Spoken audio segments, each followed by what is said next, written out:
Halo semuanya, pernah kepikiran gak sih? Kenapa ya seragam pegawai negeri atau ASN di Indonesia itu warnanya macam-macam banget? Ada yang coklat kaki, ada yang putih hitam, terus ada batik juga. Nah, kali ini kita akan kupas tuntas semua aturan mainnya, mulai dari jenis seragam sampai jadwal pakainya. Yuk kita cari tahu bareng-bareng. Oke, sebelum kita makin jauh, kita samain persepsi dulu ya. Istilah resminya itu ASN atau Aparatur Sipil Negara. Nah, ASN ini ada dua pemain utama. Yang pertama ada PNS atau Pegawai Negeri Sipil yang statusnya pegawai tetap. Yang kedua ada PPPK atau Pegawai Pemerintah dengan Perjanjian Kerja. Kelihatannya sama, tapi ternyata aturan seragam mereka itu beda loh. Nah, pertanyaannya kenapa sih seragamnya harus sebanyak itu? Dan apa sebenarnya arti dibalik setiap warna dan modelnya? Tenang, setelah nonton ini saya jamin kalian bakal bisa nebak jabatan seseorang di kantor pemerintahan cuma dari seragam yang mereka pakai. Dan semua ini bukan aturan yang dibuat-buat ya, semuanya resmi, diatur dalam Peraturan Menteri Dalam Negeri atau Permendagri nomor 11 tahun 2020. Jadi ada dasar hukum yang jelas banget di balik setiap pakaian dinas yang kita lihat sehari-hari. Oke, kita mulai dari kelompok yang koleksi seragamnya paling banyak dan paling beragam, yaitu para pegawai negeri sipil alias PNS. Kita mulai dari level paling atas dulu ya, yaitu para PNS yang bertugas di kementerian-kementerian pusat. Kira-kira apa aja sih seragam yang mereka punya di lemari? Untuk di tingkat kementerian, pada dasarnya ada 3 seragam utama. Pertama, ada PDH atau pakaian dinas harian. Ini seragam buat kerja ngantor setiap hari. Kedua, ada PSL atau pakaian sipil lengkap. Nah, ini pada dasarnya setelan jas resmi buat acara-acara super formal. Dan yang ketiga, yang pastinya kita semua tahu, seragam batik korpri yang ikonik itu. Oke, dari pemerintah pusat, kita turun sedikit ke level pemerintah provinsi.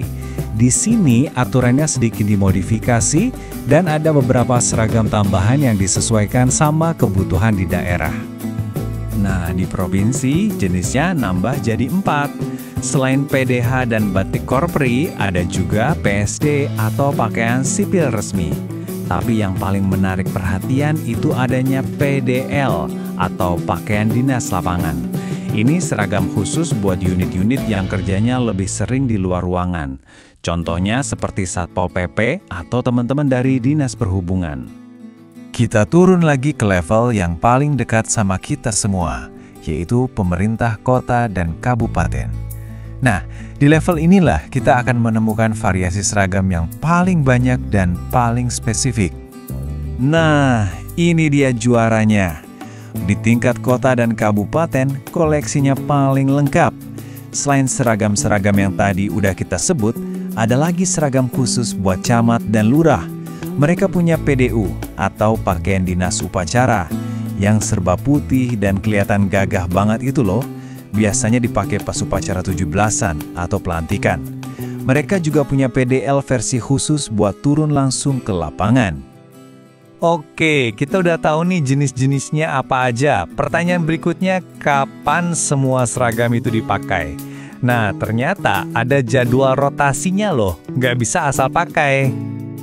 Ini dia jadwal standar mingguan untuk PNS. Hari Senin dan Selasa itu jatahnya seragam PDH kaki yang khas banget. Masuk hari Rabu, suasananya ganti jadi lebih rapi dengan kemeja putih dan bawahan hitam.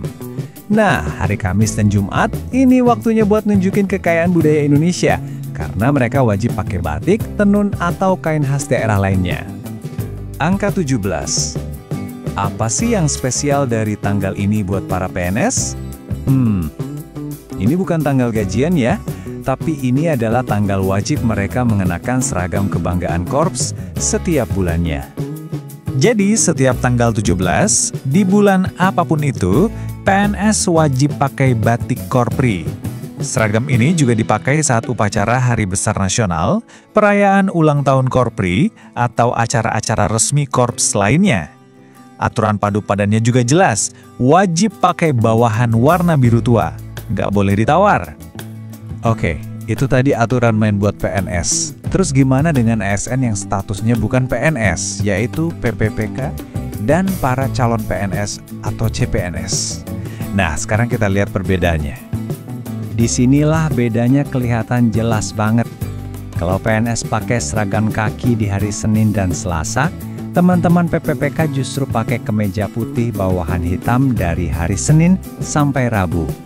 Nah, untuk hari Kamis dan Jumatnya, jadwal mereka sama dengan PNS, yaitu pakai batik atau kain khas daerah.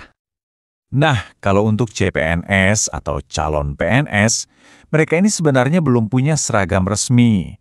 Tapi di hampir semua instansi udah jadi semacam aturan tak tertulis. Senin sampai Rabu pakai kemeja putih dan bawahan hitam, Kamis Jumat pakai batik yang modelnya lebih bebas, tapi bawahannya tetap hitam. Terus biasanya Jumat pagi dipakai buat olahraga bareng, jadi mereka pakai baju olahraga. Eits, tunggu dulu. Seragam itu bukan cuma soal baju dan celana loh. Detail-detail kecil yang menempel di seragam atau yang kita sebut atribut itu juga super penting buat menunjukkan identitas dan jabatan. Di sini perbedaannya lumayan signifikan. Seragam PNS itu ramai dengan atribut. Ada papan nama, logo instansi, tanda jabatan, sampai lencana Korpri. Sementara itu, seragam PPPK jauh lebih simpel. Biasanya hanya diwajibkan pakai papan nama dan tanda pengenal saja. Satu hal yang patut diacungi jempol, peraturan ini juga sangat memperhatikan kebutuhan khusus. Jadi untuk pegawai perempuan yang sedang hamil atau yang mengenakan hijab, mereka diperbolehkan untuk memodifikasi seragamnya. Bisa dibuat model gamis atau jadi luaran, intinya agar tetap nyaman dan sesuai dengan keyakinan. Jadi kalau kita renungkan lagi, seragam ASN ini tuh bukan cuma sekedar pakaian kerja ya.